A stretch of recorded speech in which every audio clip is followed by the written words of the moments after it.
Hi there, welcome to Bust the Net. These are the Torino Diaries, and we are in the business end of the season with a chance to lift the title. Yes, there are 3 more games left in the season, but Milan have already played their match. And Milan needed to win to keep the pressure on us, but they could only manage a 1-1 draw away to Sassuolo. And that has left the title in our hands. So if we win against Sassuolo, it'll be 82 points for us. That's 7 points clear of Milan with 2 games left. And there's no way they can get 7 points out of 2 games, can they? So yes, this is going to be the match that could see us lift the title. Thank you very much. It gives us a chance right now to look at our side and plan accordingly. We have a few players who are still injured who won't be coming in for this match, but we'll play essentially the same team that we are expecting to play against Chelsea away from home. Paragini is injured, Marco Chiosa. We could rest a few of the players, but no, we are not going to take a chance with this. We need to win this match to lift the title. And I am playing away from home, so we are going to actually play this game counter very fluid. Play with a high defensive line as well. So there we go. The team's already set out, and we are going to look for the win. I'm going to have to be very careful of how they attack me down the flanks. And the match is underway. Let's just change this to data analyst. Fisher with the ball out wide. We've got players in close attendance in Siwa. Tries to find Percia, but Poli picks that pass up. I didn't make any change. Baselli is still playing as the AMC. We'll have to see whether or not that arrangement still works well. If you remember the match against Chelsea, we actually had to make a change in positions. Jansen to Z Gomez. Z Gomez has a chance to do something intelligent with this ball. But he loses to Badu. Badu plays it out to Diego Falas. Benazzi reads that pass. Jansen now to Ramos. Ramos finds Valdifiori. Valdifiori to Dionesi. Dionesi to Baselli. Baselli to Z Gomez. Z Gomez. Tackled again. Perica. Benazzi once more showing such tenacity in the center of midfield. Dionesi to Mandi. Mandi is already on a yellow card. That's not good news for us. Valdifiori to Benazzi. Benazzi to Mandi. Mandi played such a big part in that match against Chelsea with 2 assists, creating 2 goals for us. Benazzi to Poli. Poli back to Valdifiori. Valdifiori looks for options, finds Dionesi in the box. Dionesi shoots, scores. That's 6 games in a row now that Dionesi has scored. What a goal from Dionesi. Dionesi is the reason why we are going to lift the Serie A. If we do, it's all down to this man, Dionesi. Just when I was lamenting the fact that I don't really have a good goal scorer, Dionesi steps up. So that's 6 goals in 6 matches. So I am looking at Lorenzo De Silvestri, and I'm probably going to pick him to come up. But first things first, let's go to Mr. Mandi and tell him not to go in hard. Ease off tackles. Corner for Udinese. Ball gets up. Oh, this is dangerous. Yes, Angela, Angela, Gabriel Angela has scored a goal, unmarked at the far post. Well, seems like my defensive corner routines need a lot of work. Yeah, he wasn't. Danilo Avila failing to handle the danger. Okay, so we have conceded a goal, and I can't afford to have a fullback that's not going to be tackling. So we need to pay attention. I may need to make a change into the second half. Poli to Baselli to Valdifiori, back to Ramos. Ramos will look for Mandi. Mandi with the ball, plays it simple pass to Valdifiori, back again to Mandi. Now to Ramos. Valdifiori again. He can't find a pass to Mandi. He's totally not a passing option at the moment. Z Gomez drills that pass to Baselli. Baselli's inside the box, shoots, scores. Yes! It's 2-1. Oh, sweetly done there. Carved up, patient build up. They ripped right through the middle of the Udinese defense. Poli to Dionisi to Z Gomez. Great run from Baselli. Found himself in space and scores the very important goal that takes us into the halftime break, a goal ahead. Okay, we're leading and Ramos is at 6.5. So these are the things I'm going to do.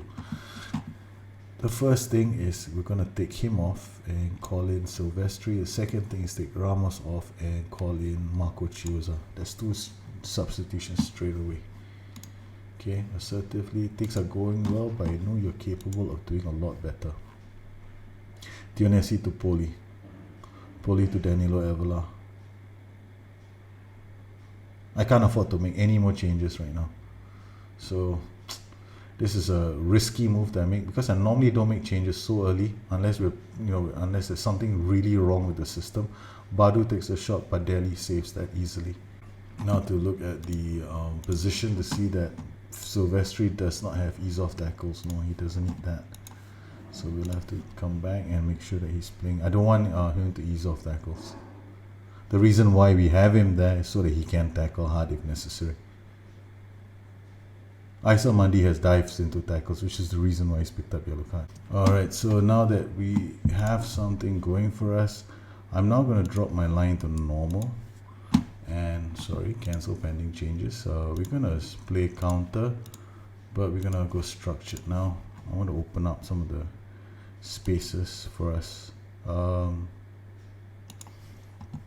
on slightly higher defensive line. Hopefully my players can find some space behind that line. 5 minutes to go. Now they're pushed up both their players into attack, so we are going to make a change. This guy is going to be a fullback on support, and this guy is going to be a fullback on support. We don't need to overcommit at this point. This Sylvester again, he has also picked up a yellow card. Letizia with the throw. Yes, there's not much time left on the clock. Torino could be crowned champions if they can hold his attack back. Or he gets past one player.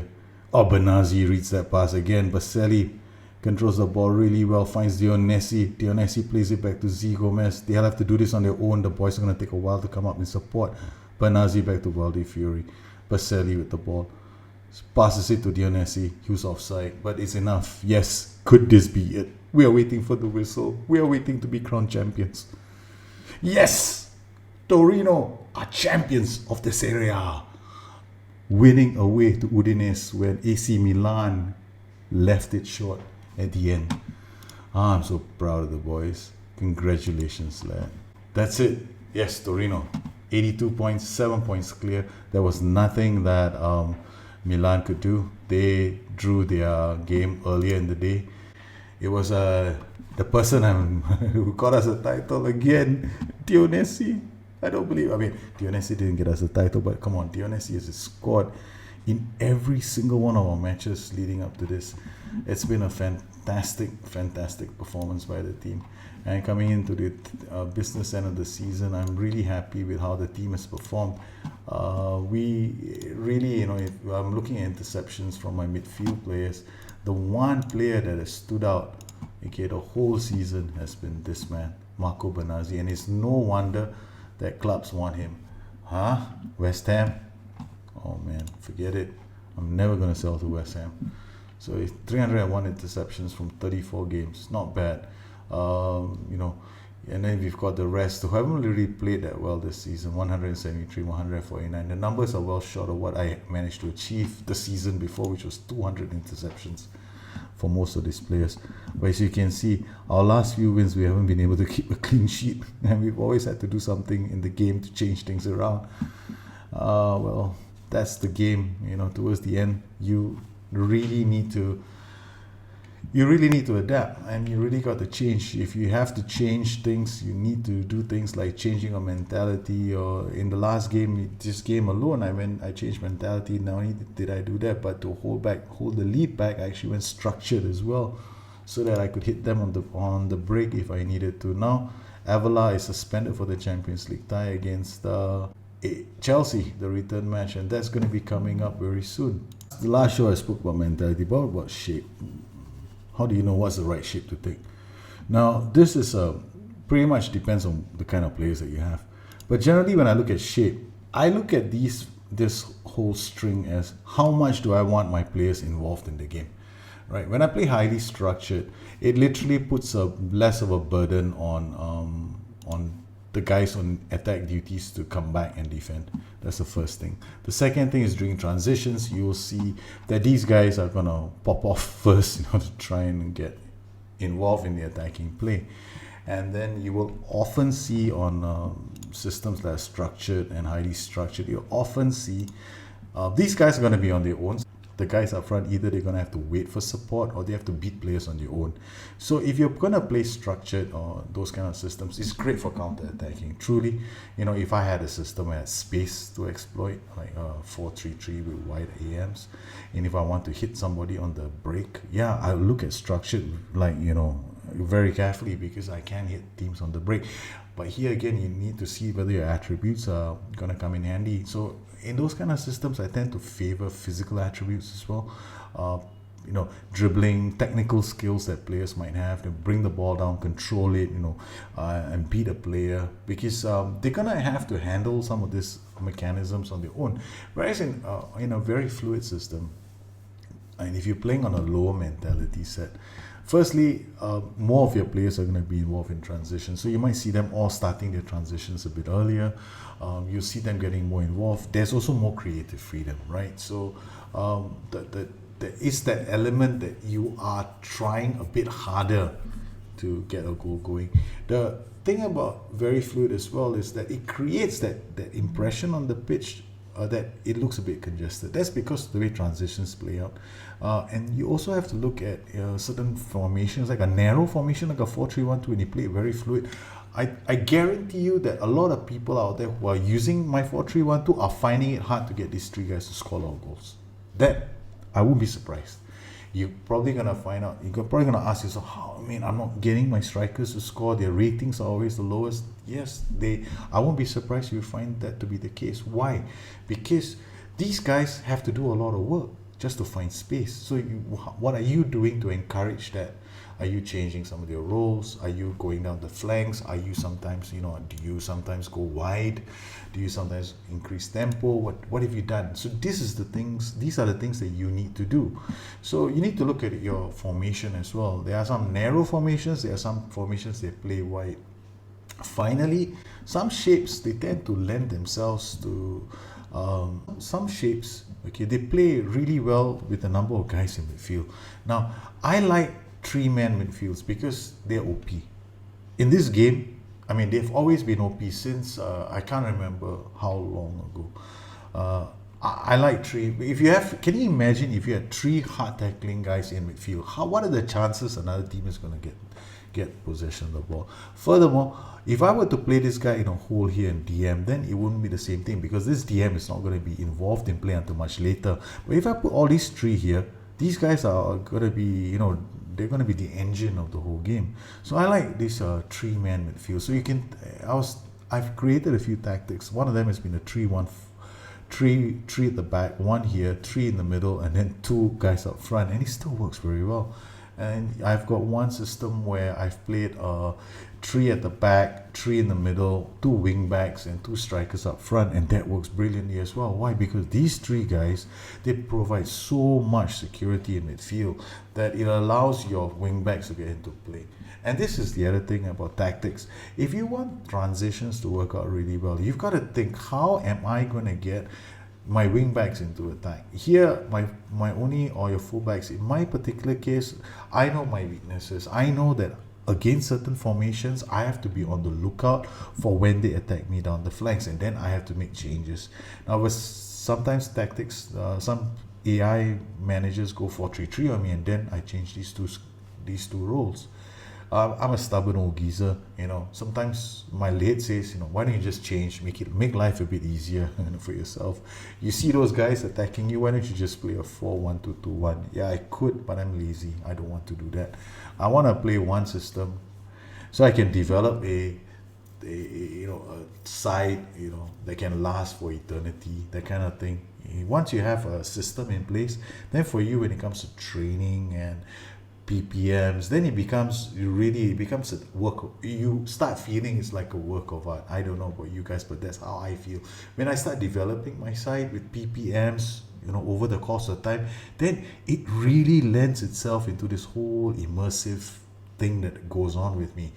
I start seeing things in the game, and then I'll reach a point where I get bored, where the game seems so perfect that I have to break it and destroy it. Then I start looking at other systems like this. I could start playing this. But to be honest, this isn't one of my favorite tactics at all. I have so many. I made quite a lot of different kinds of tactics. I've even got Klopp lookalike tactics and Conte lookalike tactics. But at the end of the day, it's how you want to play the game, what you want to enjoy from it. I can tell you one thing though, 3 men in the midfield is a bit OP. And when I make a tactic like that, it's very hard for the AI to break me down. Having said that, my vulnerability is on the flanks. So even though I have these 3 men providing security here, I do know that on their own, I've sacrificed some attacking width, and I need to get width from somewhere, and it comes from these 2 guys. The moment these guys go forward, then I leave this whole space at the back vacant, and that's when I get into trouble. So I need to be cognizant of that, and I have to make changes in a game based on the match itself to decide what needs to be done. And I hope that you can take away something from this and apply it to your games. And if you have any questions, please drop me a note at addictedtofm.com, which is my website, or you can also look me up on Twitter at busternet. I try to answer as many questions as I can, and I hope you guys have a very, very good Christmas break and have a good one. You guys take care. I look forward to hearing from all of you very, very soon with some good news.